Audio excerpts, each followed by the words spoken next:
So with the stakes so high, the presidential debate just moments away. The stakes are high. We have the entire news division. Welcome to the stream tonight, y'all. We're going to take a little time away from the video game and do a little presidential debate watch party. See what Trump and Kamala talking about tonight. Appreciate y'all tapping in on the YouTube and the Twitch. Tonight, the high-stakes showdown here in Philadelphia between Vice President Kamala Harris and former President Donald Trump. Their first face-to-face meeting in this presidential election. Their first face-to-face meeting ever. A historic race for president upended just weeks ago. President Biden withdrawing after his last debate. Donald Trump now up against a new opponent. The candidates separated by the smallest of margins, essentially tied in the polls nationally and in the key battlegrounds, including right here in Pennsylvania, all still very much in play. The ABC News presidential debate starts right now. Let's go, man. Live on ABC, man. Consequential moment of this campaign. Let's see what they talking about, man. Big Trump, big Kamala. Donald Trump. This will be interesting, man. I think this will be a historic debate tonight. I think a lot of memes will be made off of tonight, and we will. Let's just get a party started. I'm David Muir, and thank you for joining us for tonight's ABC News presidential debate. We want to welcome viewers watching on ABC and around the world tonight. Vice President Kamala Harris and President Donald Trump are just moments away from taking the stage in this unprecedented race for president. Twitch as well. Davis, tonight's meeting could be the most consequential event of their campaigns, with Election Day now less than 2 months away. For Vice President Kamala Harris, this is her first debate since President Biden withdrew from the race on July 21st. Of course, that decision followed his debate against President Donald Trump in June. Since then, this race has taken on an entirely new dynamic. And that brings us to the rules of tonight's debate. 90 minutes with 2 commercial breaks. No topics or questions have been shared with the campaigns. The candidates will have 2 minutes to answer questions, and this is the clock. That's what they'll be seeing. 2 minutes for rebuttals and 1 minute for follow-ups, clarifications, or responses. Their microphones will only be turned on when it's their turn to speak. No pre-written notes allowed. There is no audience here tonight in this hall at the National Constitution Center. This is an intimate setting for 2 candidates who have never met. President Trump won the coin toss. He chose to deliver the final closing statement of the evening. Vice President Harris selected the podium to the right. So let's now welcome the candidates to the stage. Vice President Kamala Harris and President Donald Trump.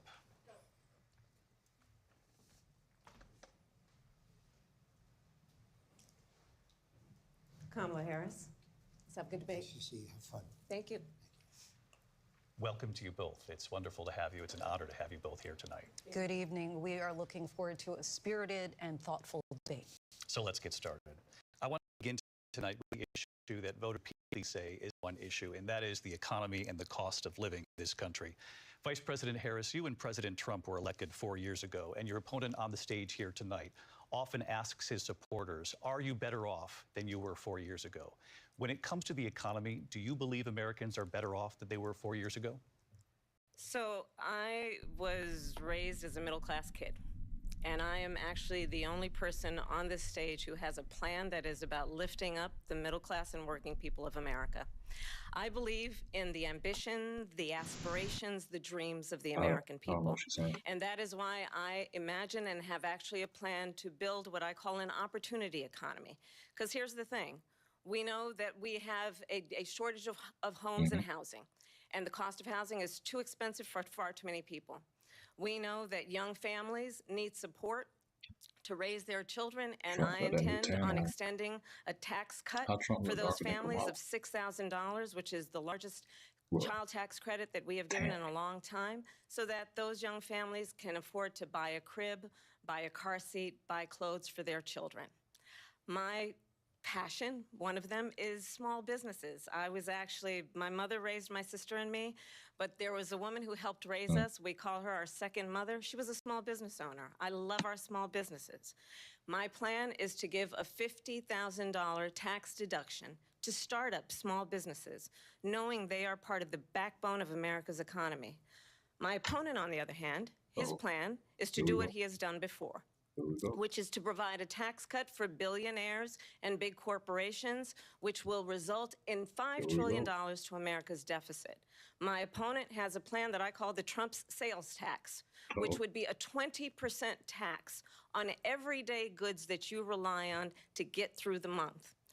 Economists have said that that Trump sales tax would actually result for middle-class families in about $4,000 more a year because of his policies and his ideas about what should be the backs of middle-class people paying for tax cuts for billionaires. President Trump, I'll give you 2 minutes. First of all, I have no sales tax. That's an incorrect statement. She knows that.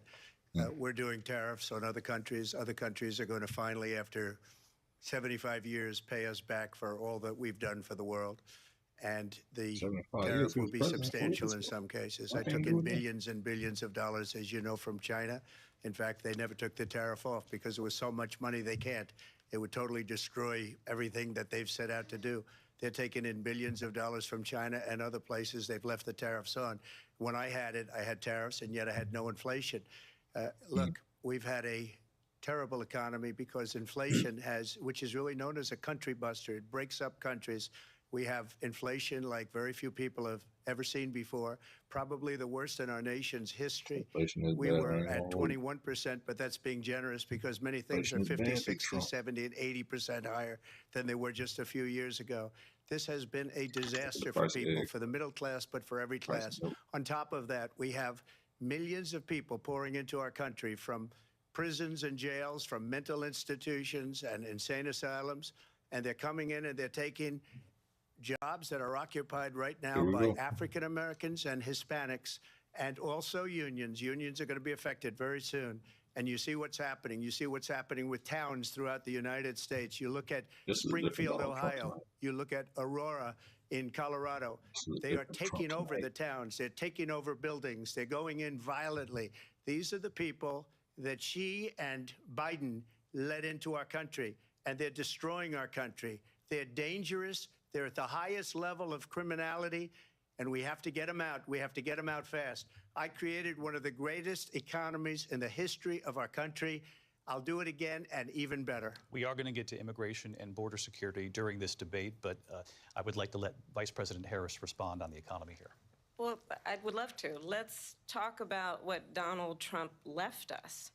Donald Trump left us the worst unemployment since the Great Depression. Donald Trump left us the worst public health epidemic in a century. Donald Trump left us the worst attack on our democracy since the Civil War. And what we have done is clean up Donald Trump's mess. What we have done and what I intend to do You see that good debate prep right now? is build on what we know are the aspirations and the hopes of the American people. But I'm going to tell you all in this debate tonight, you're going to hear from the same old tired playbook, a bunch of lies, grievances, and name-calling. What you're going to hear tonight is a detailed and dangerous plan called Project 2025 that the former president intends on implementing if he were elected again. I believe very strongly that the American people want a president who understands the importance of bringing us together, knowing we have so much more in common than what separates us. And I pledge to you to be a president for all Americans. President Trump will give you a minute here to respond. Number one, I have nothing to do, as you know, and as she knows better than anyone, I have nothing to do with Project 2025. That's out there. I haven't read it. I don't want to read it purposely. I'm not going to read it. This was a group of people that got together. They came up with some ideas, I guess some good, some bad, but it makes no difference. I have nothing to do. Everybody knows I'm an open book. Everybody knows what I'm going to do. Cut taxes very substantially and create a great economy like I did before. We had the greatest economy. We got hit with a pandemic. And the pandemic was not since 1917, where 100 million people died. Has there been anything like it? We did a phenomenal job with the pandemic. We handed them over a country where the economy and where the stock market was higher than it was before the pandemic came in. Nobody's ever seen anything like it. We made ventilators for the entire world. We got gowns, we got masks, we did things that nobody thought possible. And people give me credit for rebuilding the military. They give me credit for a lot of things. but not enough credit for the great job we did with the pandemic. But the only jobs they got were bounce-back jobs. These were jobs bounce back, and it bounced back, and it went to their benefit. But I was the one that created them. They know it, and so does everybody else. Like Vice President Harris will respond. When he came in under Obama, and Obama made everything kind of right, and he kind of Drew Bledsoe, Tom Brady taking over Bledsoe, and he just took over a good economy that Obama fixed. Come on, it ain't easy to fix something that's hard to put together. Donald Trump has no plan for you. And when you look at his economic plan, it's all about tax breaks for the richest people. I am offering what I describe as an opportunity economy, and the best economists in our country, if not the world, have reviewed our relative plans for the future of America. What Goldman Sachs has said is that Donald Trump's plan would make the economy worse. Mine would strengthen the economy. What the Wharton School has said is Donald Trump's plan would actually explode the deficit. 16 Nobel laureates have described his economic plan as something that would increase inflation and by the middle of next year would invite a recession. You just have to look at where we are and where we stand on the issues. And I'd invite you to know that Donald Trump actually has no plan for you because he is more interested in defending himself than he is in looking out for you. Let's pause it there. See, the thing about it is, even for that plan, you don't need a Congress to pass that plan. Vice President Harris, and he don't need one on his side too. We're not there. We're gonna get there. We're gonna get there.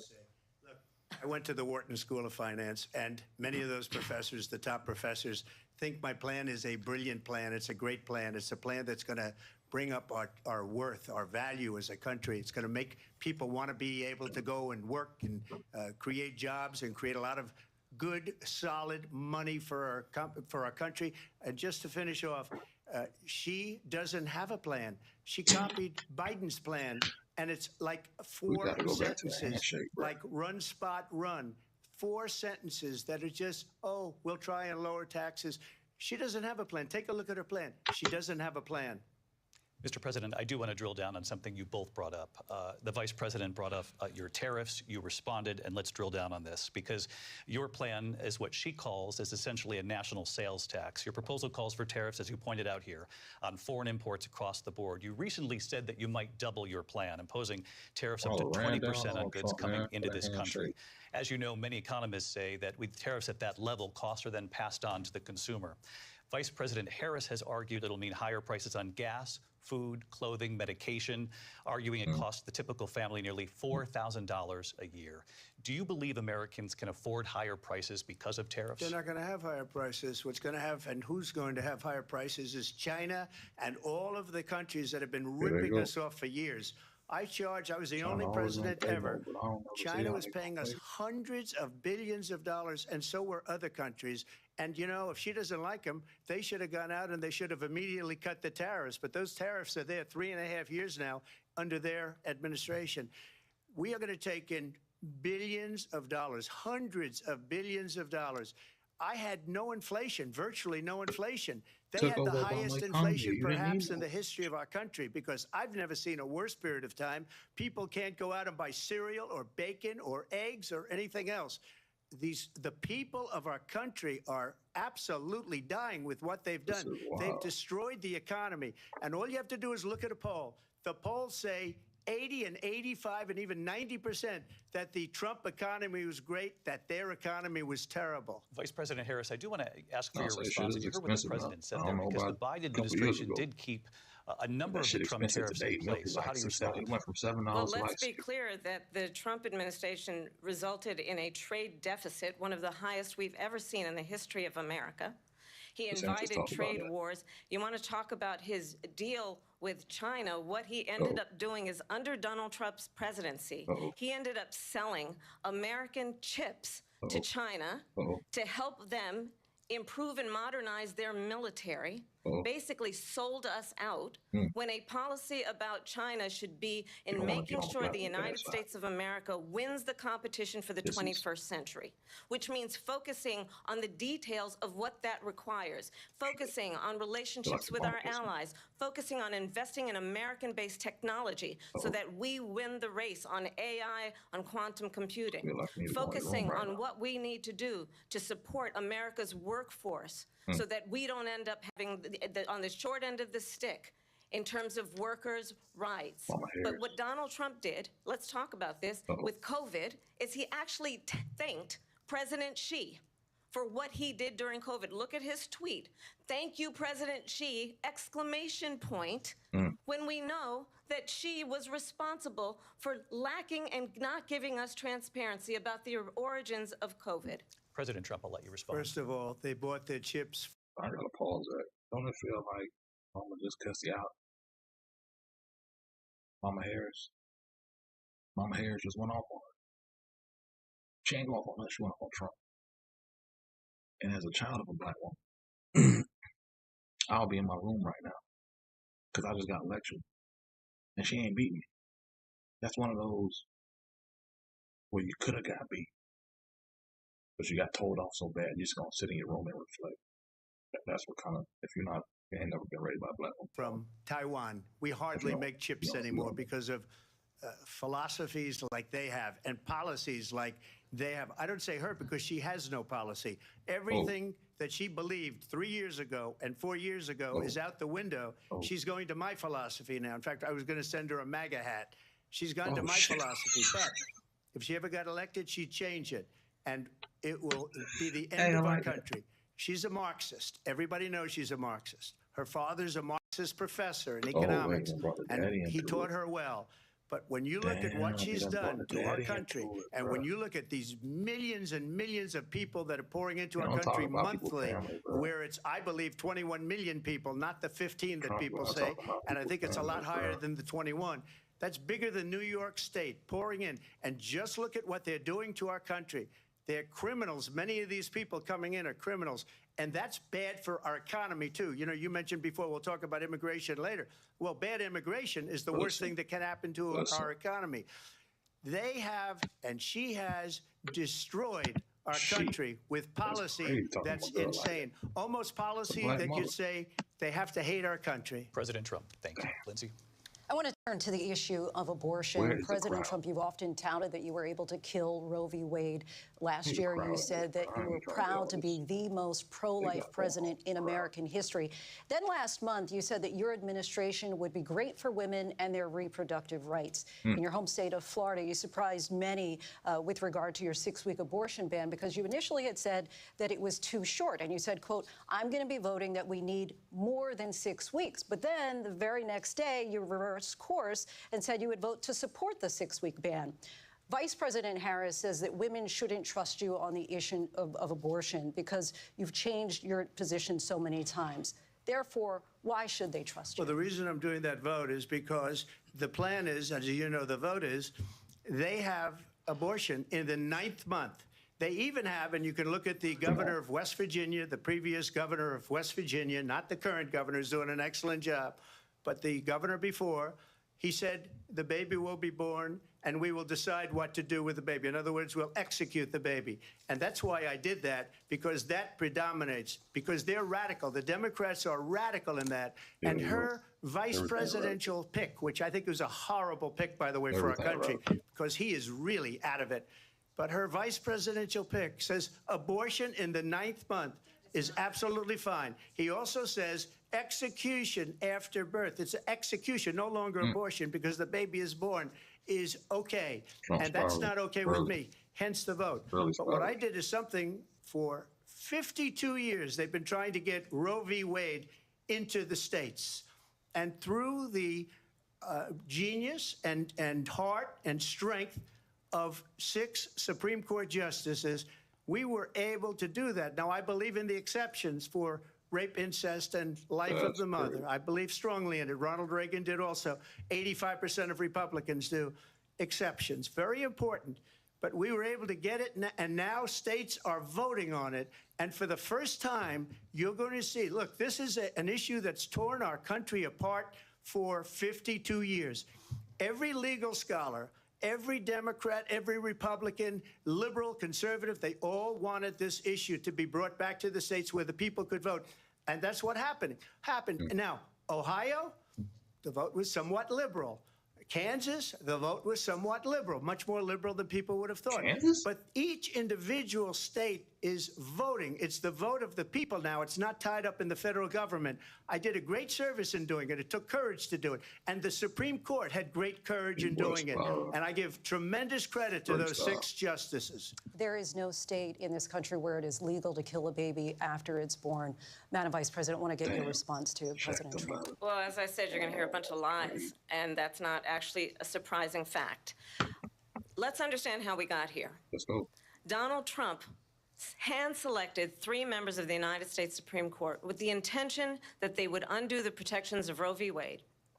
And they did exactly as he intended. And now in over 20 states, there are Trump abortion. You seen that when a black mother catches her like that excess spit in her mouth because she about to say something? That's how you know it's about to be some eloquent shit. Bans, which make it this is criminal for a doctor or nurse to provide health care. In one state, it provides prison for life. Trump abortion bans that make no exception even for rape and incest, which understand what that means. A survivor of a crime of violation to their body does not have the right to make a decision about what happens to their body next. That is immoral. And one does not have to abandon their faith or deeply held beliefs to agree. The government, and Donald Trump certainly, should not be telling a woman what to do with her body. I have talked with women around our country. You want to talk about this is what people wanted? Pregnant women who want to carry a pregnancy to term, suffering from a miscarriage, being denied care in an emergency room because the healthcare providers are afraid they might go to jail, and she's bleeding out in a car in the parking lot. She didn't want that. Her husband didn't want that. A 12 or 13-year-old survivor of incest being forced to carry a pregnancy to term? They don't want that. And I pledge to you, when Congress passes a bill to put back in place the protections of Roe v. Wade, as President of the United States, I will proudly sign it into law. But understand, if Donald Trump were to be reelected, he will sign a national abortion ban. Understand, in his Project 2025, there would be a national abortion, a monitor that would be monitoring your pregnancies, your miscarriages. I think the American people believe that certain freedoms, in particular the freedom to make decisions about one's own body, should not be made by the government. Thank you, Vice President Harris. Well, there she goes again. It's a lie. I'm not signing a ban, and there's no reason to sign a ban, because we've gotten what everybody wanted. Democrats, Republicans, and everybody else, and every legal scholar wanted it to be brought back into the states, and the states are voting.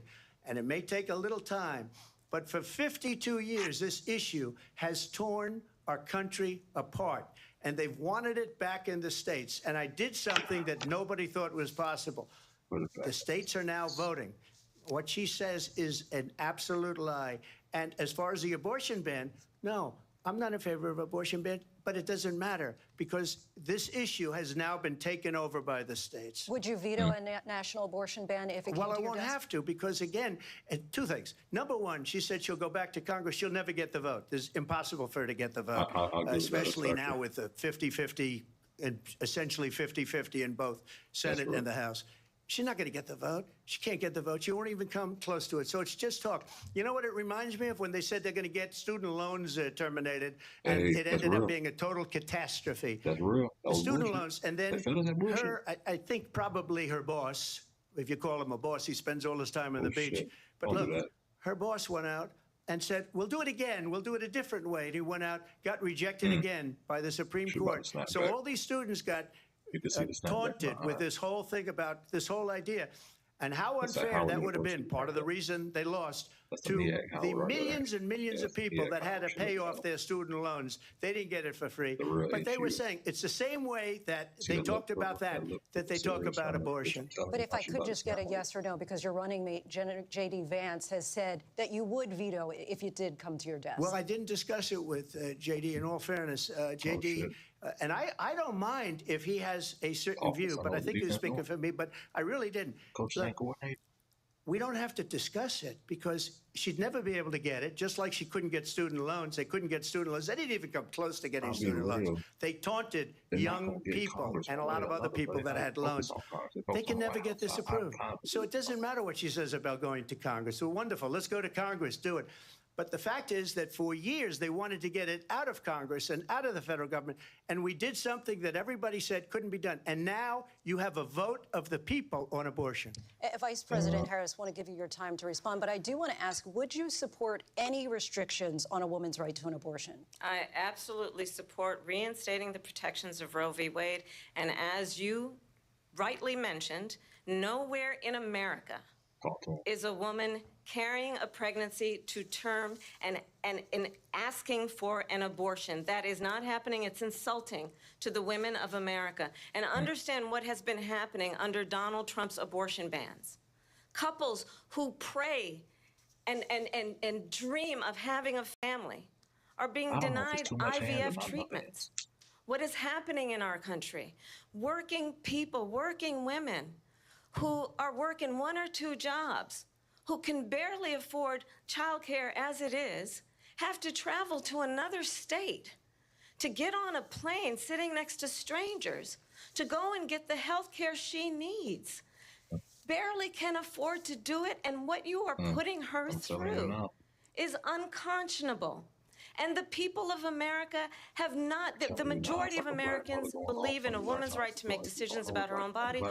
And that is why in every state where this issue has been on the ballot, in red and blue states both, the people of America have voted for freedom. Vice President Harris, excuse me, I have to respond. Another lie. It's another lie.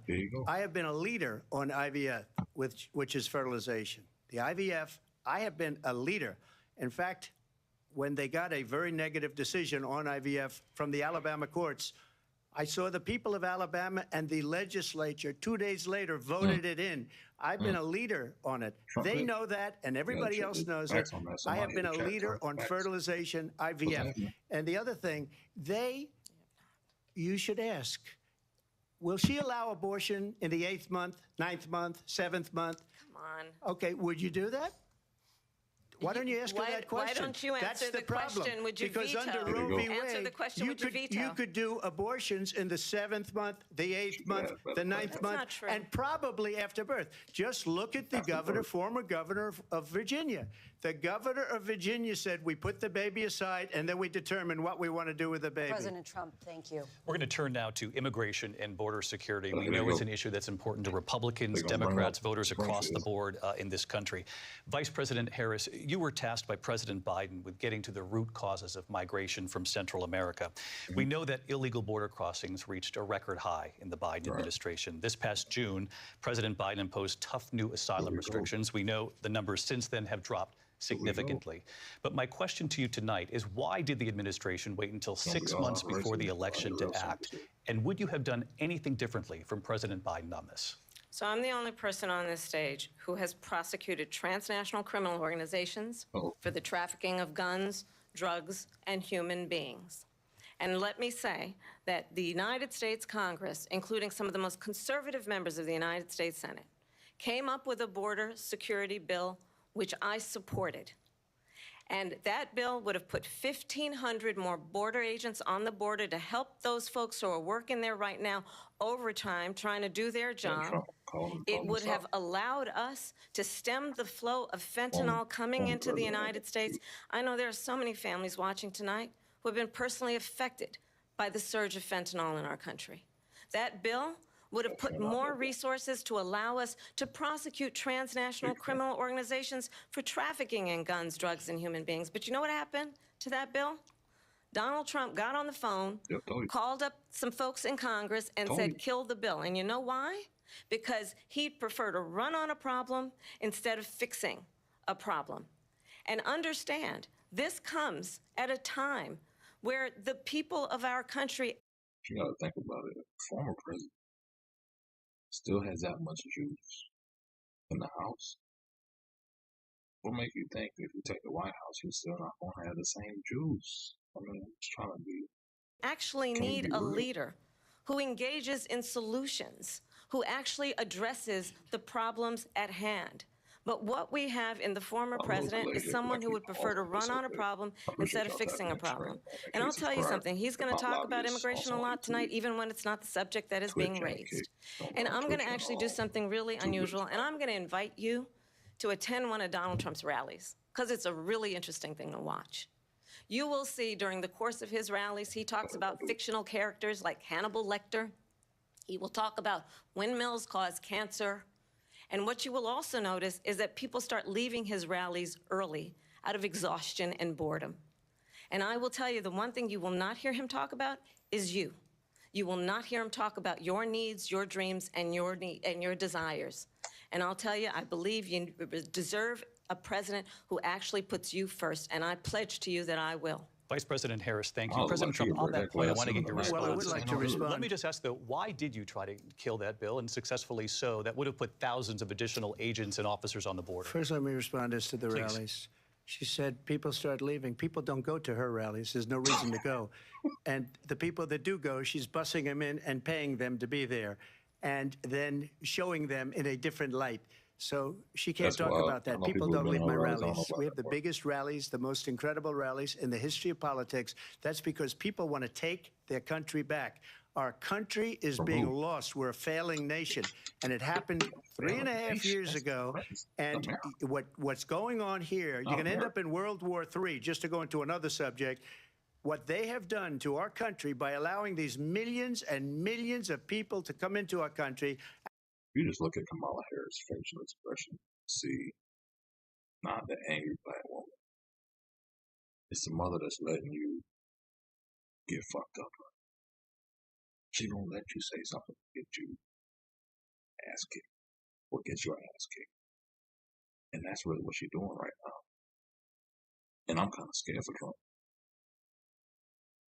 Because I don't used to beat me. And look at what's happening to the towns all over the United States. And a lot of towns don't want to talk. It's not going to be Aurora or Springfield. A lot of towns don't want to talk about it because they're so embarrassed by it. In Springfield, they're eating the dogs, the people that came in. They're eating the cats. They're eating the pets of the people that live there. And this is what's happening in our country. And it's a shame. As far as rallies are concerned, as far as the reason they go is they like what I say. They want to bring our country back. They want to make America great again. It's a very simple phrase, make America great again. She's destroying this country, and if she becomes president, this country doesn't have a chance of success. Not only success, we'll end up being Venezuela on steroids. I just want to clarify here. You bring up Springfield, Ohio, and ABC News did reach out to the city manager there. He told us there have been no credible reports of specific claims of pets being harmed, injured, or abused by individuals within the immigrant community. Well, I've seen people on television. Let me just say here, this is the people on television say my dog was taken and used for food. So maybe he said that, and maybe that's a good thing to say for a city manager. I'm not taking this from but television. the people on I'm taking it from television the city saying manager. the dog was eaten by the people that went there. Again, the Springfield city manager says there's no evidence of that. Vice President Harris, I'll let you respond to the rest of what you've heard. You talk about extreme. You know, this is, I think, one of the reasons why in this election, I actually have the endorsement of 200 Republicans who have formally worked with President Bush, Mitt Romney, and John McCain, including the endorsement of former Vice President Dick Cheney and Congress member Liz Cheney. Dick Cheney, and if you want to really know the inside track on who the former president is, if he didn't make it clear already, nobody would fuck with Dick Cheney for years. He was vice president from Wyoming, senator from Wyoming, wherever you're from. He was vice president where he shot somebody based on a hunting trip. It's not till this week, first time in American history, on some John Burr shit, that They actually, or Ehrenberg, excuse me, whoever shot Hamilton. This is the first time he's ever gotten respect because he endorsed Kamala Harris. Just ask people who have worked with him. His former chief of staff, a 4-star general, has said he has contempt for the Constitution of the United States. His former national security advisor has said he is dangerous and unfit. His former Secretary of Defense has said the nation, the Republic, would never survive another Trump term. And when we listen to this kind of rhetoric, when the issues that affect the American people are not being addressed, I think the choice is clear in this election.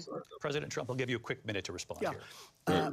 Thank you, because when I hear that, see, I'm a different kind of a person. I fired most of those people, not so graciously. They did bad things or a bad job. I fired them. They never fired one person. They didn't fire anybody having to do with Afghanistan and the Taliban and the 13 people who were just killed, viciously and violently killed. And I got to know the parents and the family. They didn't fire. They should have fired all those generals, all those top people, because that was one of the most incompetently handled situations anybody has ever seen. So when somebody does a bad job, I fire him. And you take a guy like Esper. He was no good. I fired him. So he writes a book. Another one writes a book. Because with me, they can write books. With nobody else can they. But they have done such a poor job, and they never fire anybody. Look at the economy. Look at the inflation. They didn't fire any of their economists. They have the same people. That's a good way not to have books written about you. But just to finish, I got more votes than any Republican in history by far. In fact, I got more votes than any president, sitting president in history by far. Let me continue on immigration. It was what you wanted to talk about earlier, so let's get back to your deportation proposal that the vice president has reacted to as well. President Trump, you call this the largest domestic deportation operation in the history of our country. You say you would use the National Guard. You say if things get out of control, you'd have no problem using the U.S. military. Police, yes. You also said you would use local police. How would you deport 11 million undocumented immigrants? I know you believe that number is much higher. Take us through this. What does this look like? Will authorities be going door to door in this country? Yeah. How are we going to do it? It is much higher because of them. They allowed criminals, many millions of criminals. They allowed terrorists. They allowed common street criminals. They allowed people to come in, drug dealers, to come into our country. And they're now in the United States and told by their countries like Venezuela, don't ever come back or we're going to kill you. Do you know that crime in Venezuela and crime in countries all over the world is way down? You know why? Because they've taken their criminals off the street and they've given them to her to put into our country.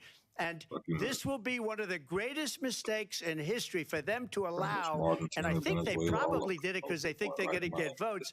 But it's not worth it because they're destroying the fabric of our country by what they've done. There's never been anything done like this at all. They've destroyed the fabric of our country. Millions of people let in. And all over the world, crime is down all over the world except here. Crime here is up and through the roof. Despite their fraudulent statements that they made, crime in this country is through the roof. And we have a new form of crime. It's called migrant crime. And it's happening at levels that nobody thought possible. President Trump, as you know, the FBI says overall violent crime is actually coming down in this country. But Vice President Harris, the FBI they were defrauding statements. They didn't include the worst cities. They didn't include the cities with the worst crime. It was a fraud, just like their number of 818,000 jobs that they said they created turned out to be a fraud. President Trump, thank you. I'll let you respond, Vice President Harris. Well, I think this is so rich, coming from someone who has been prosecuted for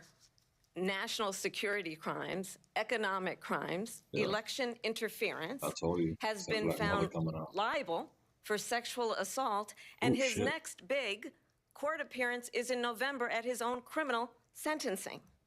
And let's be clear, where each person stands on the issue of what is important about respect for the rule of law and respect for law enforcement.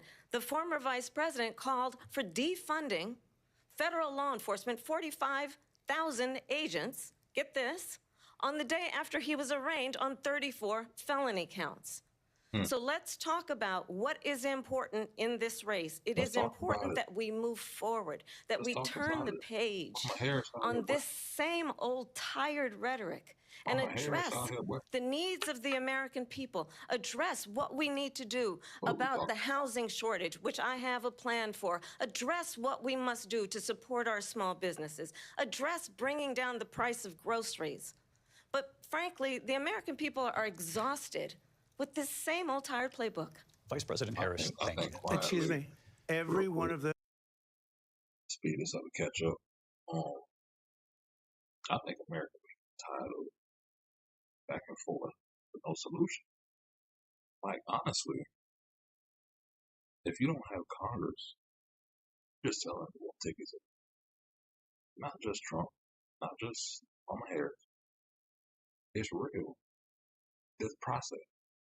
People have been going off on Tyrese, Jermaine Dupree, and going rolling part of all kind of nonsense politics.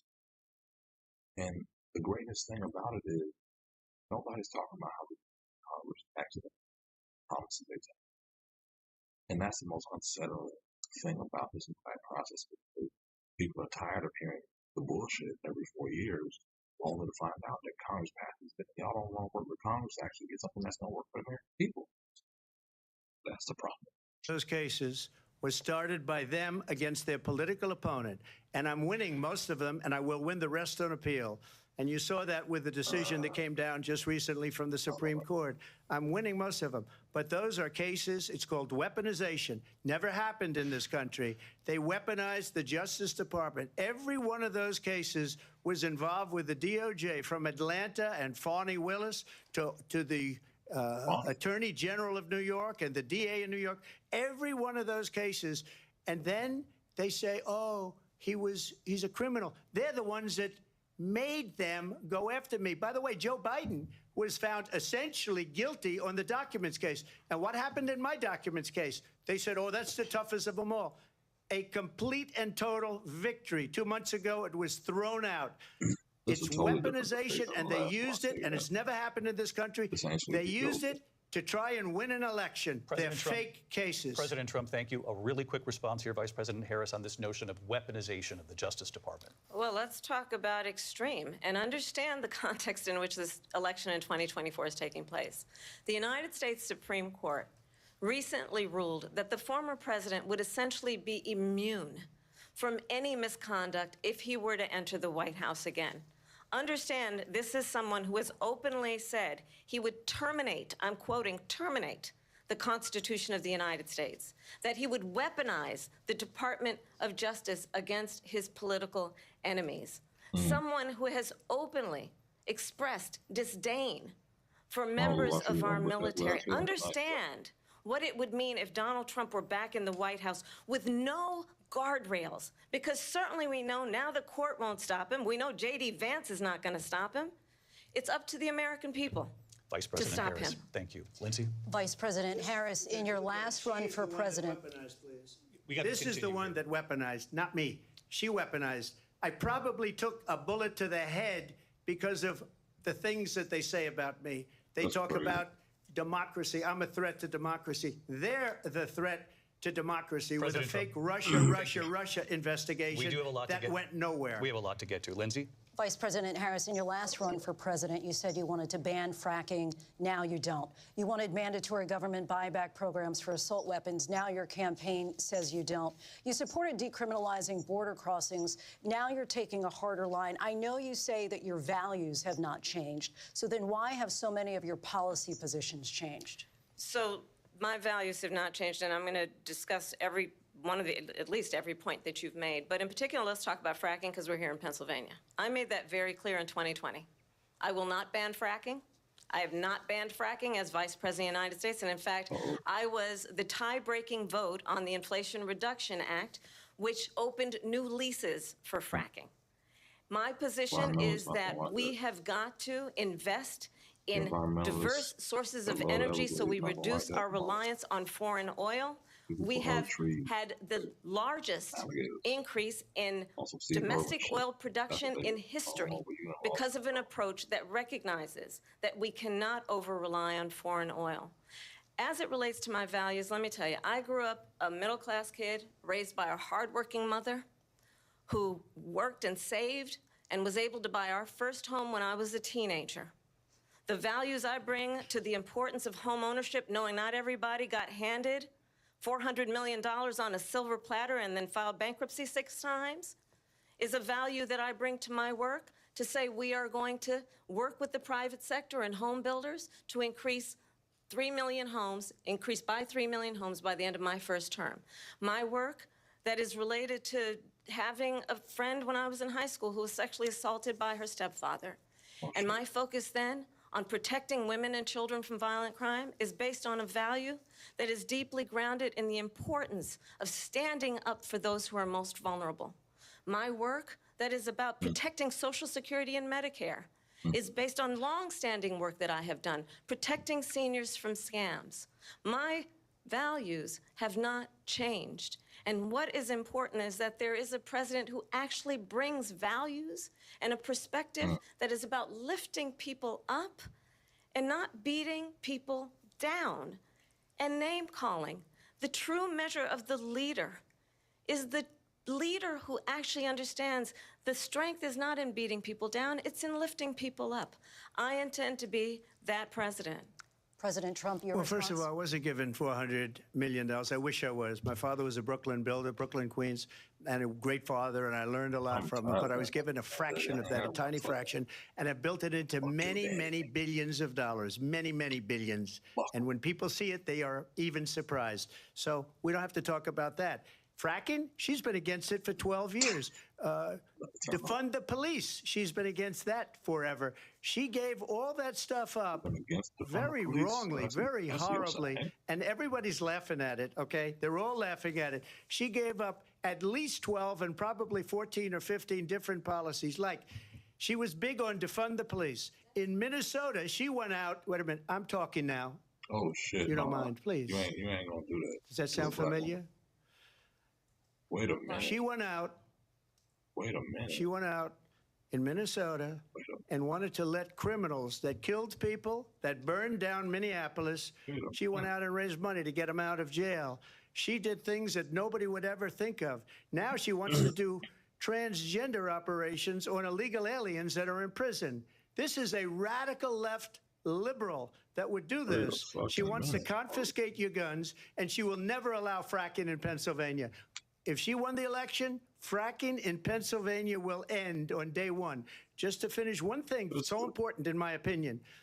So I got the oil business going like nobody has ever done before. They took, when they took over, they got rid of it, started getting rid of it, and the prices were going up the roof. They immediately let these guys go to where they were. I would have been 5 times, 4 times, 5 times higher, because you're talking about 3.5 years ago. They got it up to where I was because they had no choice, because the prices of energy were quadrupling and doubling. You saw what happened to gasoline. So they said, let's go back to Trump. But if she won the election, the day after that election, they'll go back to destroying our country, and oil will be dead, fossil fuel will be dead, we'll go back to windmills, and we'll go back to solar, where they need a whole desert to get some energy to come out of. You ever see a solar plant? By the way, I'm a big fan of solar, but they take 400, 500 acres of desert soil. These are not good things for the environment, as she understands. Thank you. Lindsay, thank you. We have an election in just 56 days. And I want to talk about the peaceful transfer of power, which, of course, we all know is a cornerstone of our democracy, and the role of a president in a moment of crisis. Mr. President, on January 6th, you told your supporters to march to the Capitol. You said you would be right there with them. The country and the world saw what played out at the Capitol that day, the officers coming under attack. Aides in the West Wing say you watched it unfold on television off the Oval Office. You did send out tweets, but it was more than 2 hours before you sent out that video message telling your supporters to go home. Is there anything you regret about what you did on that day? You just said a thing that isn't covered. Peacefully and patriotically, I said during my speech, not later on. Peacefully and patriotically. And nobody on the other side was killed. Ashley Babbitt was shot by an out-of-control police officer that should have never, ever shot her. It's a disgrace. But we didn't do this group of people that have been treated so badly. I ask, what about all the people that are pouring into our country and killing people that she allowed to pour in? She was the border czar. Remember that. She was the border czar. She doesn't want to be called the border czar because she's embarrassed by the border. In fact, she said at the beginning, well, I'm surprised you're not talking about the border yet. That's because she knows what a bad job they've done. What about those people? When are they going to be prosecuted? When are these people from countries all over the world, not just South America? They're coming in from all over the world, David. All over the world, and crime rates are down all over the world because of it. But let me just ask you, David, when are those people going to be prosecuted? When are the people that burned down Minneapolis going to be prosecuted? Or in Seattle, they went into Seattle, they took over a big percentage of the city of Seattle. When are those people going to be prosecuted? But let me just ask you. You might ask her that question. You were the president. You were watching it unfold on television. It's a very simple question as we move forward toward another election. Is there anything you regret about what you did on that day? Yes or no? I had nothing to do with that other than they asked me to make a speech. I showed up for a speech. I said, I think it's going to be big. I went to Nancy Pelosi and the mayor of Washington, D.C., and the mayor put it back in writing, as you know. I said, you know, this is going to be a very big rally or whatever you want to call it. And again, it wasn't done by me. It was done by others. I said, I'd like to give you 10,000 National Guard or soldiers. They rejected me. Nancy Pelosi rejected me. It was just 2 weeks ago, her daughter has a tape of her saying she is fully responsible for what happened. They want to get rid of that tape. It would have never happened if Nancy Pelosi and the mayor of Washington did their jobs. I wasn't responsible for security. Nancy Pelosi was responsible. She didn't do her job. The question was about you as president, not about former Speaker Pelosi. But I do want Vice President Harris to respond here. I was at the Capitol on January 6th. I was the vice president-elect. I was also an acting senator. I was there. And on that day, the President of the United States incited a violent mob to attack our nation's capital, to desecrate our nation's capital. On that day, 140 law enforcement officers were injured, and some died. And understand, the former president has been indicted and impeached for exactly that reason. But this is not an isolated situation. Let's remember Charlottesville, where there was a mob of people carrying tiki torches, spewing anti-Semitic hate. And what did the president then at the time say? There were fine people on each side. Let's remember that when it came to the Proud Boys, a militia, the president said, the former president said, stand back and stand by. So for everyone watching who remembers what January 6th was, I say, we don't have to go back. Let's not go back. We're not going back. It's time to turn the page. And if that was a bridge too far for you, well, there is a place in our campaign for you to stand for country, to stand for our democracy, to stand for rule of law, and to end the chaos, and to end the approach that is about attacking the foundations of our democracy because you don't like the outcome. And be clear on that point. Donald Trump, the candidate, has said in this election there will be a bloodbath if this and the outcome of this election is not to his liking. Let's turn the page on this. Let's not go back.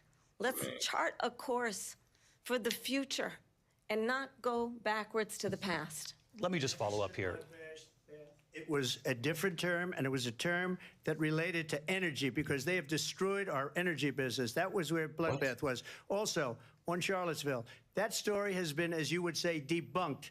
Laura Ingraham, Sean Hannity, Jesse, all of these people, they covered it. If they go an extra sentence, they will see it was perfect. It was debunked in almost every newspaper, but they still bring it up, just like they bring 2025 up. They bring all of this stuff up. I ask you this. You talk about the Capitol. Why are we allowing these millions of people to come through on the southern border? How come she's not doing anything? And I'll tell you what I would do, and I would be very proud to do it. I would say we would both leave this debate right now. I'd like to see her go down to Washington, D.C. during this debate, because we're wasting a lot of time. Go down to, because she's been so bad, it's so ridiculous. Go down to Washington, D.C. and let her sign a bill to close up the border, because they have the right to do it. They don't need bills. They have the right to do it. The President of the United States, you'll get him out of bed, you'll wake him up at 4 o'clock in the afternoon, you'll say, come on down to the office, let's sign a bill. If he signs a bill that the border is closed, all he has to do is say it to the Border Patrol, who are phenomenal. If they do that, the border is closed. Mr. Those President, people are killing many people, unlike J6. We talked immigration here tonight. I do want to focus on this next issue to both of you, because it really brings us this into focus, truth in these times that we're living in. Mr. President, for 3.5 years after you lost the 2020 election, you repeatedly falsely claimed that you won, many times saying you won in a landslide.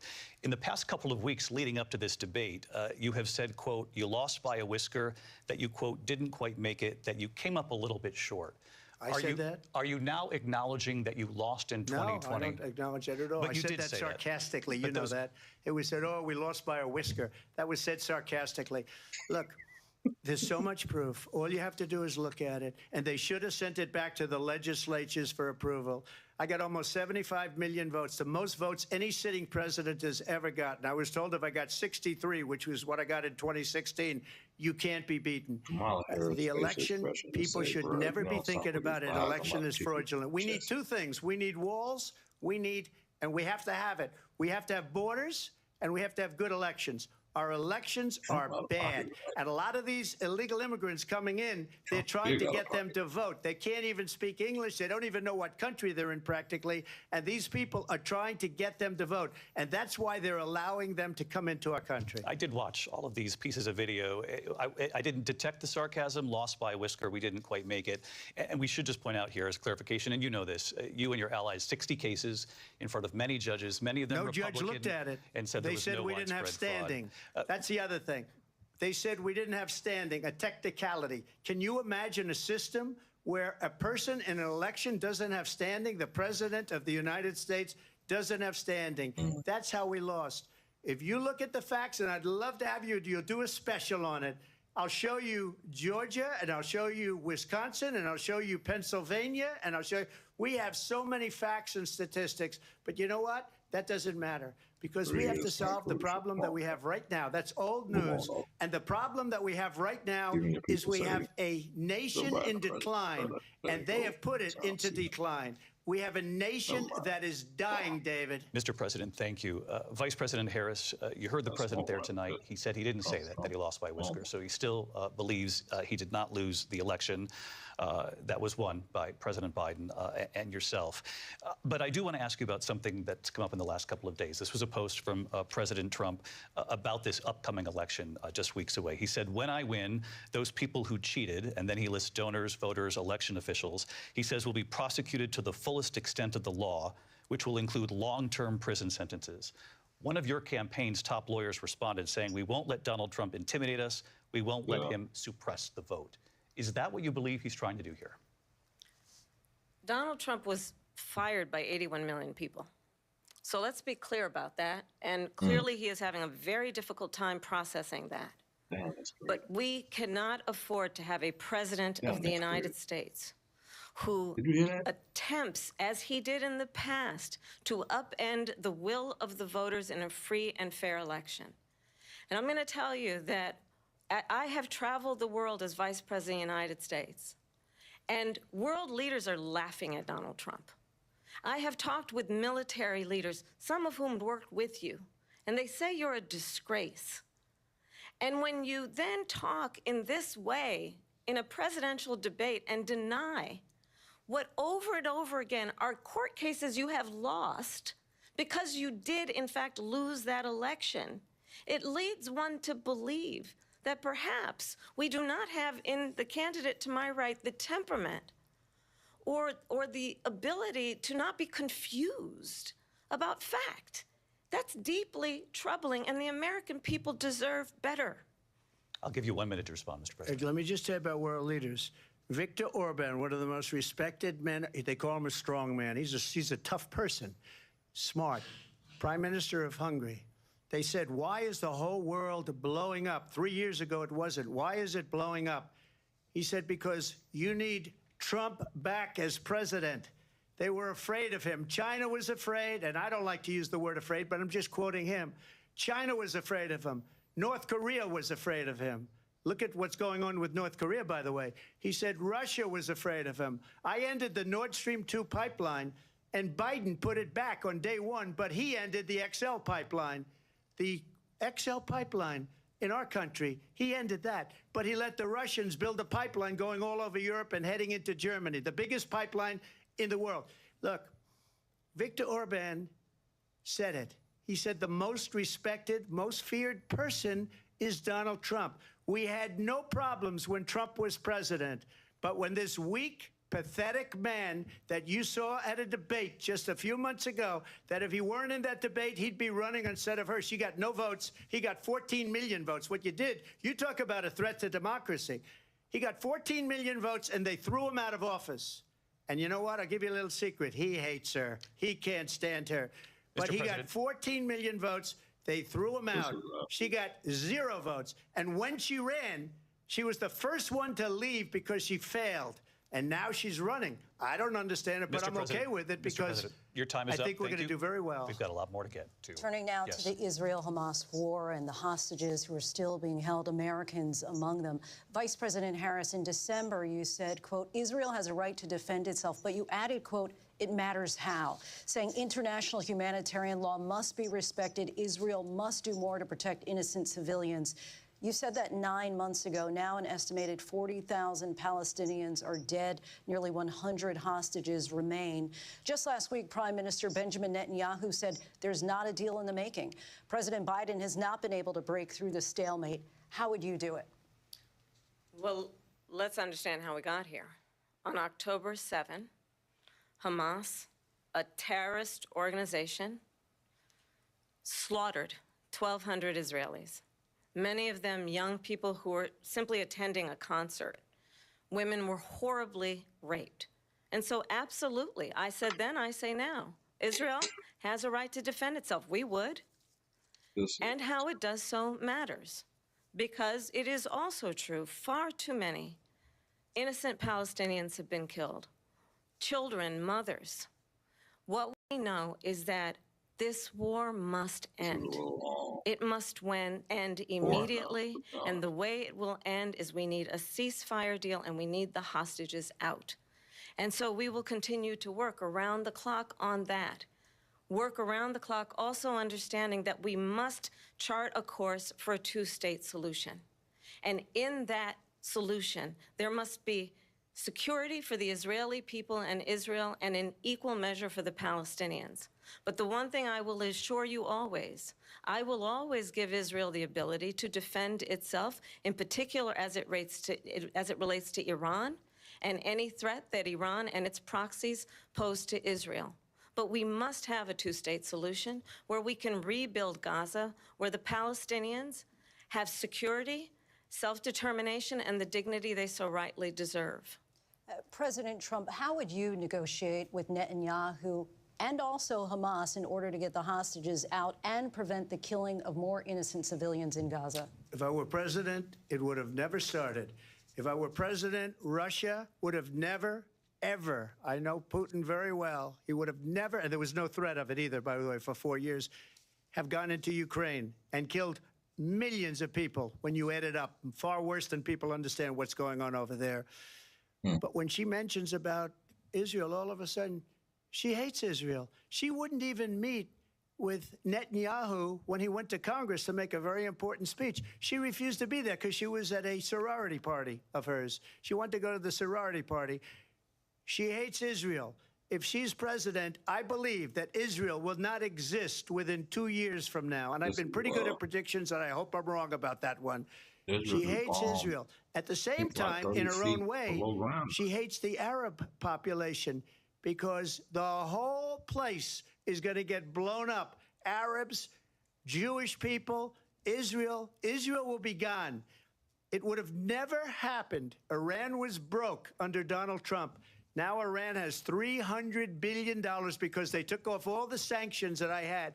Iran had no money for Hamas or Hezbollah or any of the 28 different spheres of terror, and they are spheres of terror, horrible terror. They had no money. It was a big story, and you know it. You covered it very well, actually. They had no money for terror.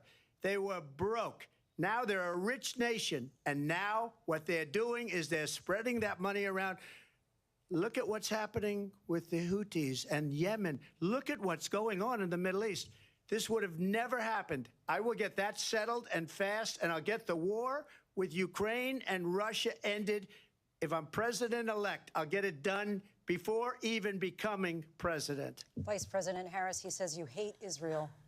That's absolutely not true. I have my entire career and life supported Israel and the Israeli people. He knows that. He's trying to, again, divide and distract from the reality, which is it is very well known that Donald Trump is weak and wrong on national security and foreign policy. It is well known that he admires dictators, wants to be a dictator on day one, according to himself. It is well known that he said of Putin that he can do whatever the hell he wants and go into Ukraine. It is well known that he said when Russia went into Ukraine, it was brilliant. It is well known he exchanged love letters with Kim Jong-un. And it is absolutely well known that these dictators and autocrats are rooting for you to be president again because they're so clear. They can manipulate you with flattery and favors. And that is why so many military leaders who you have worked with have told me you are a disgrace. That is why we understand that we have to have a president who is not consistently weak and wrong on national security, including the importance of upholding and respecting in highest regard our military. Vice President Harris, thank you. They're the ones, and she's the one that caused it, that's weak on national security by allowing every nation last month for the year, 168 different countries sending people into our country. Their crime rates are way down. Putin endorsed her last week, said, I hope she wins. And I think he meant it, because what he's gotten away with is absolutely incredible. It wouldn't have happened with me. The leaders of other countries think that they're weak and incompetent, and they are. They're grossly incompetent. And I just ask one question. Why does Biden go in and kill the Keystone Pipeline and approve the single biggest deal that Russia's ever made, Nord Stream 2, the biggest pipeline anywhere in the world going to Germany and all over Europe? Because they're weak and they're ineffective. And Biden, by the way, gets paid a lot of money. Thank you. We have a lot of issues to get to. We'll be right back with much more of this historic ABC News presidential debate from the National Constitution Center right here in Philadelphia. Back in a moment. Oh, yeah. They've been talking for a whole hour straight, man. Get in your ass some water. The ABC News presidential debate will continue after this.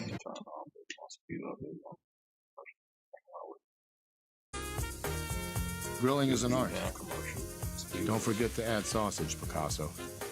Keep it juicy. Jump to the jam, boogie woogie jam slam, bust the dialect. I'm the man in command. Come, flow with the sounds of the mighty. The season finale is upon us.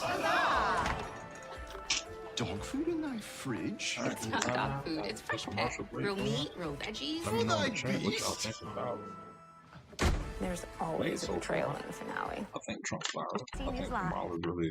What does it take to be the most watched newscast in America? I think Kamala's making a new name for herself out here in these streets. I think that she's, as I've kind of told people the last 3-4 years, people haven't given her flowers. I think that she's kind of earning her flowers tonight and proving why she was picked to be the vice president. I also feel that she has Trump kind of spiraling where he's focused on the personal attacks and other shit over anything substantial. But I'll be honest, I don't agree with the presidential debate about having a crowd. It feels like the NBA bubble doesn't feel real without the crowd. It's just like more sanctioned what they want us to hear and believe. But let's get back to it. The people start talking. administration, that we must defend Ukraine from Russia, from Vladimir Putin, to defend their sovereignty, their democracy, that it's in America's best interest to do so, arguing that if Putin wins, he may be emboldened to move even further into other countries. You have said you would solve this war in 24 hours. You said so just before the break tonight. How exactly would you do that? And I want to ask you a very simple question tonight. Do you want Ukraine to win this war? I want the war to stop. I want to save lives that are being uselessly, people being killed by the millions. It's the millions. It's so much worse than the numbers that you're getting, which are fake numbers. Look, we're in for $250 billion or more because they don't ask Europe, which is a much bigger beneficiary to getting this thing done than we are. They're in for $150 billion less because Biden and you don't have the courage to ask Europe like I did with NATO.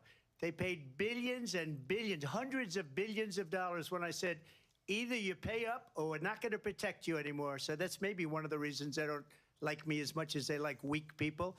But you take a look at what's happening. We're in for 250 to 275 billion.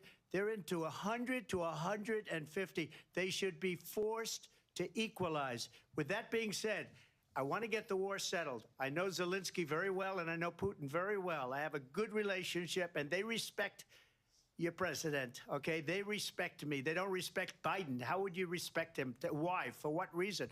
He hasn't even made a phone call in 2 years to Putin, hasn't spoken to anybody. They don't even try and get it. That is a war that's dying to be settled. I will get it settled before I even become president. If I win, when I'm president-elect, and what I'll do is I'll speak to one, I'll speak to the other, I'll get them together. That war would have never happened.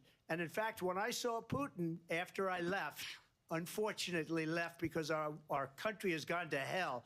But after I left, when I saw him building up soldiers, he did it after I left, I said, oh, he must be negotiating. It must be a good, strong point of negotiation.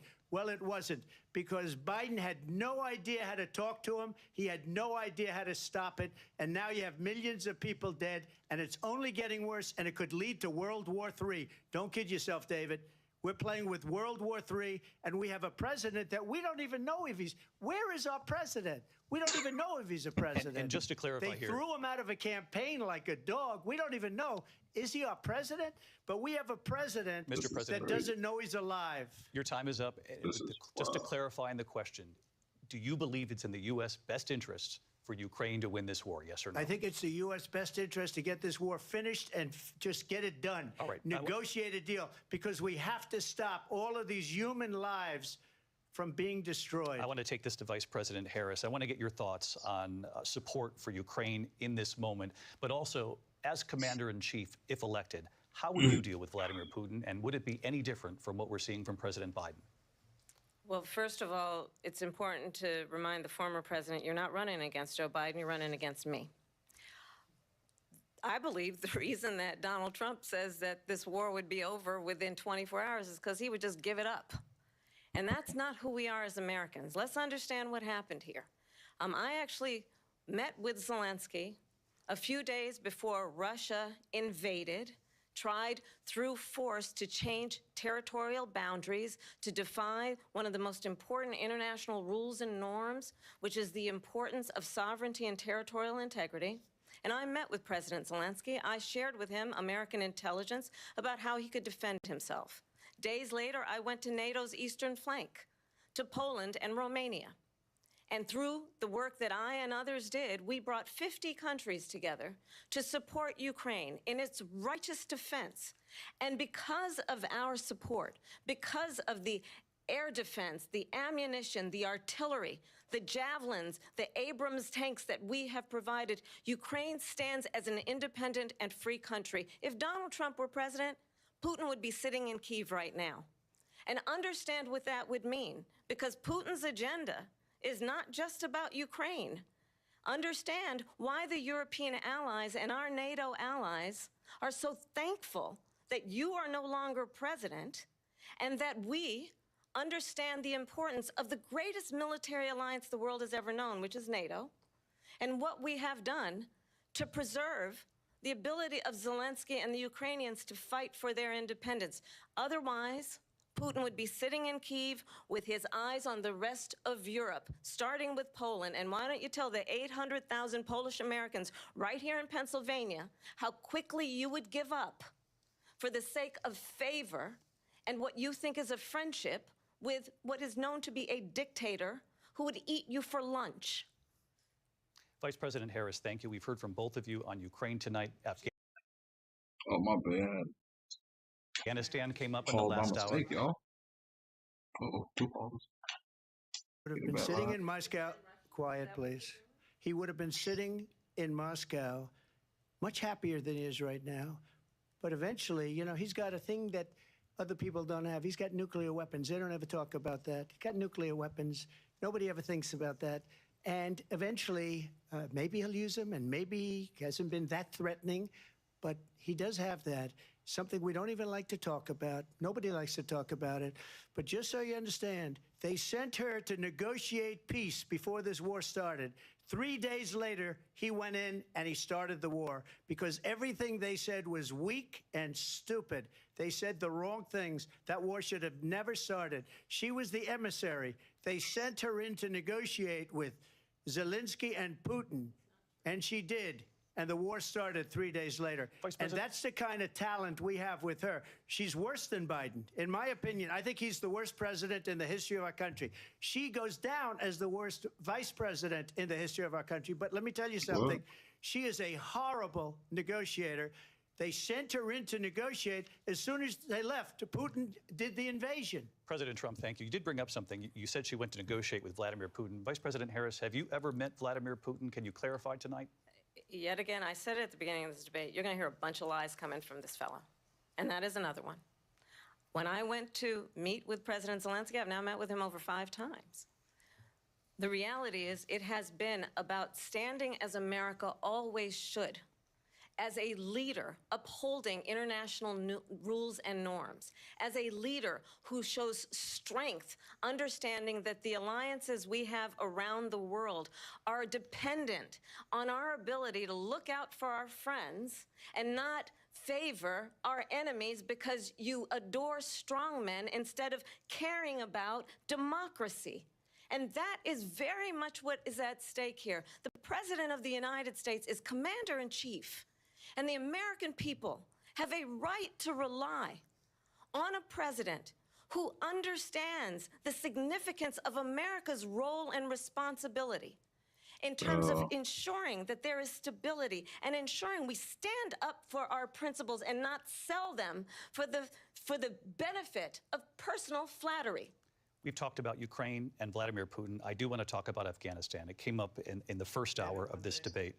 I want to move on to Afghanistan. Stoltenberg said Trump did the most amazing thing I've ever seen. He got these countries, the 28 countries at the time, to pay up. He said, I've never seen. He's the head of NATO.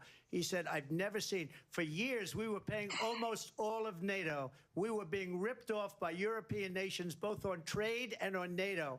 I got them to pay up by saying one of the statements you made before, if you don't pay, we're not going to protect you. Otherwise, we would have never gotten it. He said it was one of the most incredible jobs that he's ever seen done. Thank you. I want to turn to Afghanistan. It came up in the first hour of the debate, and we witnessed a poignant moment today on Capitol Hill, honoring the soldiers who died in the chaotic withdrawal from Afghanistan. I do want to ask the Vice President, do you believe you bear any responsibility in the way that withdrawal played out? Well, I will tell you, I agreed with President Biden's decision to pull out of Afghanistan. 4 presidents said they would, and Joe Biden did. And as a result, America's taxpayers are not paying the $300 million a day we were paying for that endless war. And as of today, there is not one member of the United States military who is in active duty in a combat zone in any war zone around the world, the first time this century. But let's understand how we got to where we are. Donald Trump, when he was president, negotiated one of the weakest deals you can imagine. He calls himself a deal maker. Even his national security advisor said it was a weak, terrible deal. And here's how it went down. He bypassed the Afghan government. He negotiated directly with a terrorist organization called the Taliban, The negotiation involved the Taliban getting 5,000 Taliban terrorists released. And get this, and the president at the time invited the Taliban to Camp David, a place of storied significance for us as Americans, a place where we honor the importance of American diplomacy, where we invite and receive respected world leaders. And this former president, as president, invited them to Camp David because he does not again appreciate the role and responsibility of the President of the United States to be commander-in-chief with a level of respect. And this gets back to the point of how he has consistently disparaged and demeaned members of our military, fallen soldiers, and the work that we must do to uphold the strength and the respect of the United States of America around the world. Vice President Harris, thank you. President Trump, your response to her saying that you began the negotiations with the Taliban. So if you take a look at that period of time, the Taliban was killing our soldiers, a lot of them, with snipers. And I got involved with the Taliban because the Taliban was doing the killing. That's the fighting force within Afghanistan. They don't bother doing that because, they deal with the wrong people all the time. But I got involved. And Abdul is the head of the Taliban. He is still the head of the Taliban. And I told Abdul, don't do it anymore. You do it anymore, you're going to have problems. And he said, why do you send me a picture of my house? I said, you're going to have to figure that out, Abdul. And for 18 months, we had nobody killed. We did have an agreement negotiated by Mike Pompeo. It was a very good agreement. The reason it was good, we were getting out. We would have been out faster than them, but we wouldn't have lost the soldiers. We wouldn't have left many Americans behind, and we wouldn't have left $85 billion worth of brand new, beautiful military equipment behind. And just to finish, they blew it. The agreement said you have to do this, and they didn't do it. They didn't do it. The agreement was terminated by us because they didn't do what they were supposed to do. And these people did the worst withdrawal, and in my opinion, the most embarrassing moment in the history of our country. And by the way, that's why Russia attacked Ukraine, because they saw how incompetent she and her boss are. President Trump, thank you. I want to move on now to race and politics in this country. Mr. President, you recently said of Vice President Harris, quote, I didn't know she was black until a number of years ago when she happened to turn black, and now she wants to be known as black. I want to ask a bigger picture question here tonight. Why do you believe it's appropriate to weigh in on the racial identity of your opponent? I don't, and I don't care. I don't care what she is. I don't care. You make a big deal out of something, I couldn't care less. Whatever she wants to be is okay with me. But those were your words, so I'm asking. I don't know. I mean, all I can say is I read where she was not black, that she put out, and I'll say that. And then I read that she was black, and that's okay. Either one was okay with me. That's up to her. That's up to her. Vice President Harris, your thoughts on this? I think it's, honestly, I think it's a tragedy that we have someone who wants to be president who has consistently, over the course of his career, attempted to use race to divide the American people.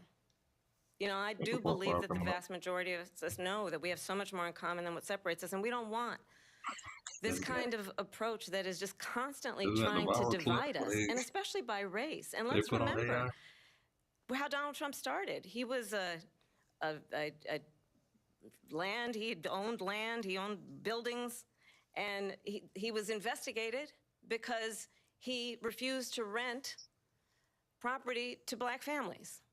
Let's remember, this is the same individual who took out a full-page ad in the New York Times calling for the execution of 5 young black and Latino boys who were innocent, the Central Park 5. Took out a full-page ad calling for their execution. This is the same individual who spread birther lies about the first black president of the United States. In respect, this is also the man that's been in every rap song from like 1992 until 2007, from the Trump Towers annually asked for me. to so many others. I hate to say it, but people forgot about the Central Park 5 and that whole advertisement when they were rapping about Trump, to be honest. Then the other part of it is, until he started attacking Obama, because remember, niggas was really fucking with Obama when it was supposed to be Hillary at first, right? And there was like, who was this Negro? Then after he won and got in, they were supportive. And then when Trump started questioning him, that's when he lost the culture. But honestly, the rap culture didn't give a shit about the Central Park 5 until the Netflix movie dropped. Then they hated Trump. They knew about the rap stuff. But when they saw Omarosa, Randall, Lil Jon, and all the other black folks on The Apprentice, they let that shit go. And I hate to say we need to let it go because the reality of it is, go on Rap Genius, Trump is in a lot of damn rap songs for our president, Black and Philadelphia. He was in a lot of rap songs. He was part of the culture. I'm at the Trump International. Answer. Let's get back to the day. And I think the American people want better than that, want better than this, want someone who understands, as I do, I travel our country. We see in each other a friend. We see in each other a neighbor. We don't want a leader who is constantly trying to have Americans point their fingers at each other. I meet with people all the time who tell me, can we please just have discourse about how we're going to invest in the aspirations and the ambitions and the dreams of the American people? Knowing that regardless of people's color or the language their grandmother speaks, we all have the same dreams and aspirations and want a president who invests in those, not in hate and division. Vice President Harris, thank you. Lindsay? President Trump, this is now your third time. This is the most divisive presidency in the history of our country. There's never been anything like it. They're destroying our country, and they come up with things like what she just said, going back many, many years, when a lot of people, including Mayor Bloomberg, agreed with me on the Central Park 5. They admitted, they said, they pled guilty. And I said, well, if they pled guilty, they badly hurt a person, killed a person ultimately. And if they pled guilty, then they pled, we're not guilty. But this is a person that has to stretch back years, 40, 50 years ago, because there's nothing now. I built one of the greatest economies in the history of the world, and I'm going to build it again. It's going to be bigger, better, and stronger. But they're destroying our economy. They have no idea what a good economy is. Their oil policies, every single policy. And remember this, she is Biden. You know, she's trying to get away from Biden. I don't know the gentleman, she says. She is Biden. The worst inflation we've ever had, a horrible economy because inflation has made it so bad, and she can't get away with that. Thank you. Your time is up, Lindsay. I want to respond to that, though. I want to just respond briefly. Clearly, I am not Joe Biden, and I am certainly not Donald Trump. And what I do offer is a new generation of leadership for our country, one who believes in what is possible, one who brings a sense of optimism about what we can do instead of always disparaging the American people. I believe in what we can do to strengthen our small businesses, which is why I have a plan. Let's talk about our plans and let's compare the plans. I have a plan to give startup businesses $50,000 tax deduction, to pursue their ambitions, their innovation, their ideas, their hard work. I have a plan, $6,000 for young families for the first year of your child's life, to help you in that most critical stage of your child's development. I have a plan that is about allowing people to be able to pursue what has been fleeting in terms of the American dream by offering a help with down payment of $25,000 down payment assistance for first-time home buyers. That's the kind of conversation, I believe, David, that people really want tonight, as opposed to a conversation that is constantly about belittling and name-calling Let's turn the page Vice President and move Harris, forward. thank you. Let's turn to policy. President Trump, we have to move on. President Trump. Let's turn to policy, please. She has a plan to defund the police. She has a plan to confiscate everybody's gun. President She Trump, has you a have to plan move on to to not policy. allow fracking in Pennsylvania or anywhere else. Okay. That's you, what her Mr. plan is until just recently. I just need to President Trump, no, the President former Trump. president has said No, I'm something sorry. twice that I need to No, respond to. I'm sorry. We're I going just need to move on, respond Vice one President time Harris. to what he has President said Trump, this is multiple now times. your Yes. third time running for president. You have long vowed to repeal and replace the Affordable Care Act, also known as Obamacare. You have failed to accomplish that. You now say you're going to keep Obamacare, quote, unless we can do something much better. Last month, you said, quote, we're working on it. So tonight, 9 years after you first started running, do you have a plan, and can you tell us what it is? Obamacare was lousy health care, always was. It's not very good today. And what I said, that if we come up with something, and we are working on things, we're going to do it, and we're going to replace it. But remember this, I inherited Obamacare because Democrats wouldn't change it. They wouldn't vote for it. They were unanimous. They wouldn't vote to change it. If they would have done that, we would have had a much better plan than Obamacare. But the Democrats came up. They wouldn't vote for it. I had a choice to make when I was president. Do I save it and make it as good as it can be, never going to be great, or do I let it rot? And I felt I had an obligation, even though politically it would have been good to just let it rot and let it go away. I decided, and I told my people, the top people, and they're very good people. I have a lot of good people in that administration. We read about the bad ones. We had some real bad ones, too, and so do they. They have really bad ones. The difference is they don't get rid of them. But let me just explain. I had a choice to make. Do I save it and make it as good as it can be, or do I let it rot? And I saved it. I did the right thing. But it's still never going to be great, and it's too expensive for people. And what we will do is we're looking at different plans. If we can come up with a plan that's going to cost our people, our population, less money and be better health care than Obamacare, then I would absolutely do it. But until then, I'd run it as good as it can be run. So just a yes or no, you still do not have a plan? I have concepts of a plan. I'm not president right now. But if we come up with something, I would only change it if we come up with something that's better and less expensive. And there are concepts and options we have to do that. And you'll be hearing about it in the not-too-distant future. Vice President Harris, in 2017, you supported Bernie Sanders' proposal to do away with private insurance and create a government-run healthcare system. 2 years later, you proposed a plan that included a private insurance option. What is your plan today? Well, first of all, I absolutely support, and over the last 4 years as vice president, private health care options. But what we need to do is maintain and grow the Affordable Care Act. But I'll get to that, Lindsay. I just need to respond to a previous point that the former president has made. I've made very clear my position on fracking. And then this business about taking everyone's guns away. Tim Walz and I are both gun owners. We're not taking anybody's guns away. So stop with the continuous lying about this stuff. As it relates to the Affordable Care Act, understand, just look at the history to know where people stand. When Donald Trump was president, 60 times he tried to get rid of the Affordable Care Act. 60 times. I was a senator at the time when I will never forget the early morning hours when it was up for a vote in the United States Senate. And the late, great John McCain, who you have disparaged as being, you don't like him, you said, at the time because he got caught. He was an American hero. The late, great John McCain, I will never forget that night, walked onto the Senate floor and said, no, you don't. No, you don't. No, you don't get rid of the Affordable Care Act. You have no plan.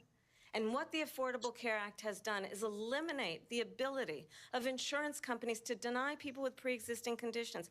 I don't have to tell the people watching tonight, you remember what that was like? Remember when an insurance company could deny if a child had asthma, if someone was a breast cancer survivor, if a grandparent had diabetes? And thankfully, as I've been vice president and we, over the last 4 years, have strengthened the Affordable Care Act, we have allowed for the first time Medicare to negotiate drug prices on behalf of you, the American people. Donald Trump said he was going to allow Medicare to negotiate drug prices. He never did. We did. And now we have capped the cost of insulin at $35 a month. Since I've been vice president, we have capped the cost of prescription medication for seniors at $2,000 a year. And when I am president, We will do that for all people, understanding that the value I bring to this is that access to health care should be a right and not just a privilege of those who can afford it. And the plan has to be to strengthen the Affordable Care Act, not get rid of it, Vice President prologue Harris, in thank terms you. of where Donald Trump stands on that. I want to move to an issue that's important for a lot She made a mistake. Number one, John McCain fought Obamacare for 10 years. But it wasn't only him. It were all of the Democrats that kept it going. And you know what? We can do much better than Obamacare, much less money. But she won't improve private insurance for people, private medical insurance. That's another thing she doesn't want to get. People are paying privately for insurance that have worked hard and made money, and they want to have private. She wants everybody to be on government insurance where you wait 6 months for an operation that you need immediately. President Trump, thank you. We have another issue that we'd like to get to that's important for a number of Americans, in particular younger voters, and that's climate change. President Trump, with regard to the environment, you say that we have to have clean air and clean water. Vice President Harris, you call climate change an existential threat.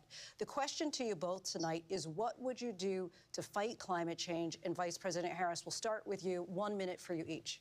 Well, the former president had said that climate change is a hoax.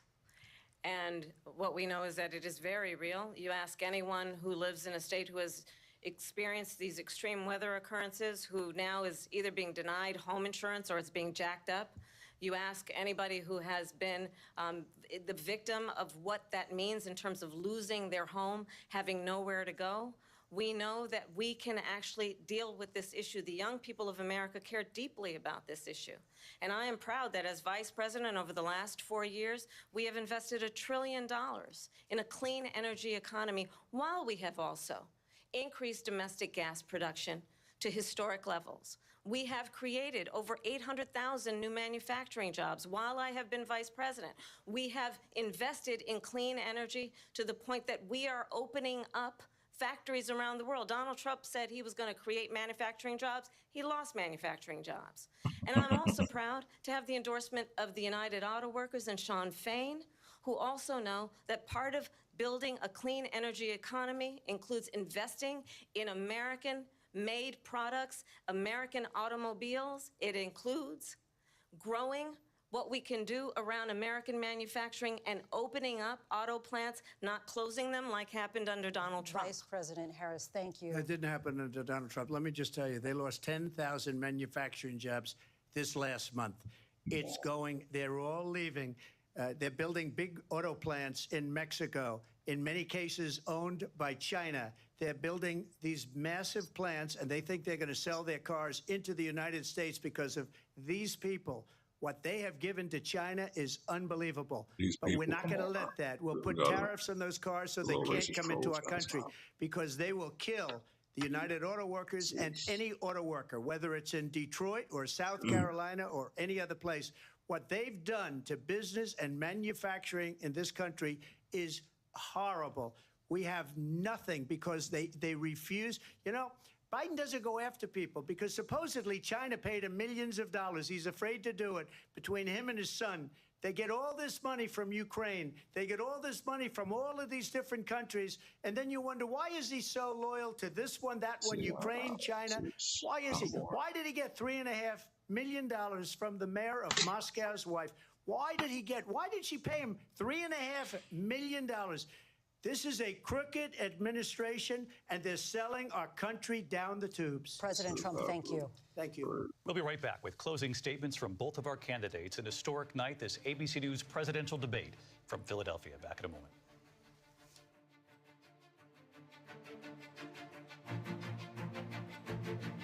The ABC. Listen, I'll say this while we wait on. Baywatch is a fantasy. Baywatch was sexy. Baywatch. I just don't know right now. As a part of the main base being real, there's not enough congressional members for either one of these candidates to be talking about, which is beautifully ugly. I just don't understand it. I don't understand it at all. Like, how can we honestly have a conversation about the future of this country and the possibilities if we're selling broken promises? I think the biggest thing is 4 years ago they sold us on student loans. Then they went and gave student loans to people in ITT Tech and the Brian. What are we talking about? That's not what you are promised. And it's sad, it's ugly, it's embarrassing. But I mean, it's not with the lies of us telling folks that we're going to pass this $50,000 credit for small business owners and everything else. We're not even going to have Congress to do that, or Senate.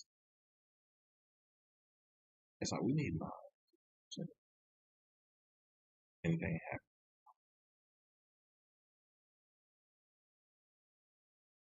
This is absolutely.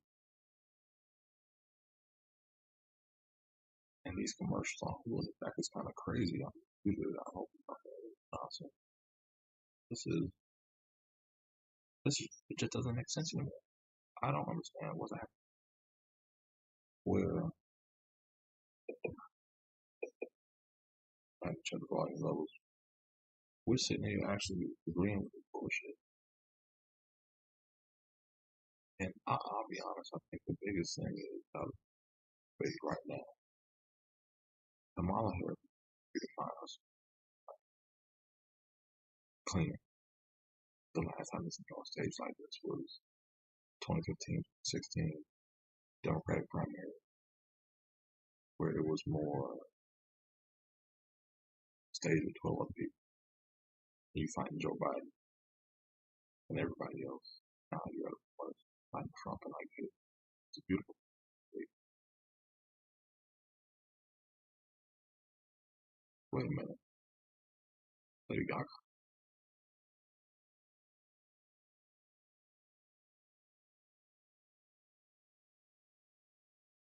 Wow. Oh, this is gonna be dope. It will be before. I didn't know that was happening.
I was just texting a group chat.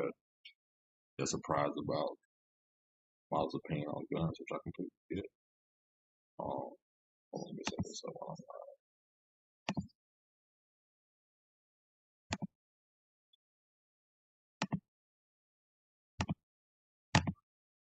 Oh, there we go.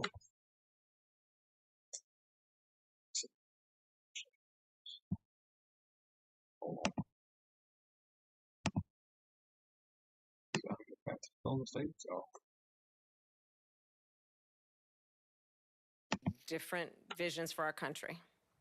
One that is focused on the future, and the other that is focused on the past, and an attempt to take us backward. But we're not going back. And I do believe that the American people know we all have so much more in common than what separates us. And we can chart a new way forward. And a vision of that includes having a plan, understanding the aspirations, the dreams, the hopes, the ambition of the American people, which is why I intend to create an opportunity economy, investing in small businesses, in new families, in what we can do around protecting seniors, what we can do that is about giving hardworking folks a break and bringing down the cost of living. I believe in what we can do together that is about sustaining America's standing in the world and ensuring that we have the respect that we so rightly deserve, including respecting our military and ensuring we have the most lethal fighting force in the world. I will be a president that will protect our fundamental rights and freedoms, including the right of a woman to make decisions about her own body and not have her government tell her what to do.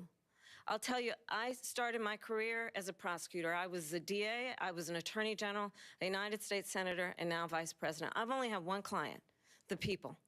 And I'll tell you, as a prosecutor, I never asked a victim or a witness, are you a Republican or a Democrat? The only thing I ever asked them, are you okay? And that's the kind of president we need right now. Someone who cares about you and is not putting themselves first. I intend to be a president for all Americans and focus on what we can do over the next 10 and 20 years to build back up our country by investing right now in you, the American people. Vice President Harris, thank you. President Trump. So she just started by saying she's going to do this, she's going to do that, she's going to do all these wonderful things. Why hasn't she done it? She's been there for 3.5 years. They've had 3.5 years to fix the border. They've had 3.5 years to create jobs and all the things we talked about. Why hasn't she done it? She should leave right now, go down to that beautiful White House, go to the Capitol, get everyone together and do the things you want to do, but you haven't done it, and you won't do it because you believe in things that the American people don't believe in. You believe in things like we're not going to frack. We're not going to take fossil fuel. We're not going to do things that are going to make this country strong, whether you like it or not. Germany tried that, and within 1 year, they were back to building normal energy plants. We're not ready for it. We can't sacrifice our country for the sake of bad vision. But I just ask one simple question. Why didn't she do it? We're a failing nation. We're a nation that's in serious decline. We're being laughed at all over the world. All over the world, they're laughing. I know the leaders very well. They're coming to see me. They call me. We're laughed at all over the world. They don't understand what happened to us as a nation. We're not a leader. We don't have any idea what's going on. We have wars going on in the Middle East. We have wars going on with Russia and Ukraine. We're going to end up in a third world war, and it'll be a war like no other because of nuclear weapons, the power of weaponry. I rebuilt our entire military. She gave a lot of it away to the Taliban. She gave it to Afghanistan. What these people have done to our country, and maybe toughest of all, is allowing millions of people to come into our country. Many of them are criminals, and they're destroying our country. The worst president, the worst vice president in the history of our country. President Trump, thank you. And that is our ABC News presidential debate from here in Philadelphia at the National Constitution Center. I'm Lindsay Davis. And I'm David Muir. Thank you for watching here in the U.S. and all over the world, and from all of us here at ABC News. Good night.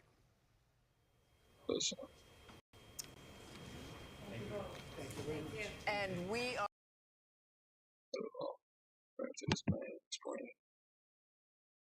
Change the dimensions here. This is crazy. That's what I say. We got a lot of work to do in America. 56 days for this election this year. I don't see it. I'll say Kamala Harris redefined herself today. Tonight. 3.5 years being on the back runner with one of the teams 2016 debates is very telling. Now, I'll tell you, I've been on stream. Somebody asked me, what has she done in 3.5 years? And I asked them, well, shit. What did Al Gore do? What did Dick Cheney do? What did Dan Quayle do? And they asked me, fuck Dan Quayle. I said he was George H.W. Bush's advisor. George H.W. Bush was Ronald Reagan's It's what as a vice president, you don't have a record of doing shit. No vice president has a record of doing shit. It's what they're second. So the complimentary piece, just in case other motherfuckers shot can't make it. Okay? That's just really what it is. Or the last line, just in case all of this goes to shit. You were the Speaker of the House and Chief Justice of the Supreme Court. But tonight, I think Kamala really helped identify herself. Trump was spiraling into the last 30 minutes. And I think it was more of a personal jab. It's a personal jab to take their good, rocky opponents sometimes, and that's what you need in politics. This will be telling. What I think happens next is there were a lot of racial undertones. So the Trump camp is going to sit back and be very careful on how they manipulate this information and what's getting out. The next thing is going to be the Harris campaign. Democrats going to love it. They're going to meme it up. They're going to have some hot button things. 81 million was going to be a viral thing tomorrow. At the same time, you have to take it with a grain of salt. The simple fact that they're polling close. Half America is undecided. Half the people know what they're voting for. They don't give a shit. They're going to vote for Kamala. They're going to vote for Trump. Regardless of what you say, call, email, text them, they're going to vote. Some people aren't going to vote at all. They don't want Trump. They don't want a black woman. They're not voting for somebody who's supporting transgenders or Palestine or Israel or whatever. Even if they want to keep your gun or take your guns or whatever. But in the end, people can say it was biased. It was ABC. If you watch ABC, David, I don't know how to pronounce the last one. Mir. I think that's Mir. He's pretty in the middle, little left. And his reporting style. I think they try to keep it fair and balanced to fact check early. But if it's not Fox News, if it's CNN, MSNBC, whatever it is, bias. These people hire the structure of the debates the way they need to structure the debates. In the end, for the tone of it, this is the first time in their history a black woman has gone head to head a former president about the presidency of this country. Pretty powerful when you think about it. But what's next? 50 plus days. 50 plus days, you're going to get the craziest shit from Montel Williams to Donald Trump grabbing a lot of blocking them, whatever. But there's going to be a major shift. Either way, we're almost at an hour and a half or 2 hours of the stream. Shot this content. So I appreciate y'all tapping in on Twitch tonight. Didn't get a whole lot of people, but the people who did tap in, I appreciate you being here. Make sure we get that content together. I don't really know how this election is going to turn out. I'm more focused on the down ballot issues that get people actually turned up to get out the vote. We'll see. Hopefully I'll be able to edit this up, drop some content tomorrow. Y'all have a good one. I'll be on the game later. But we ain't doing no more politics right now.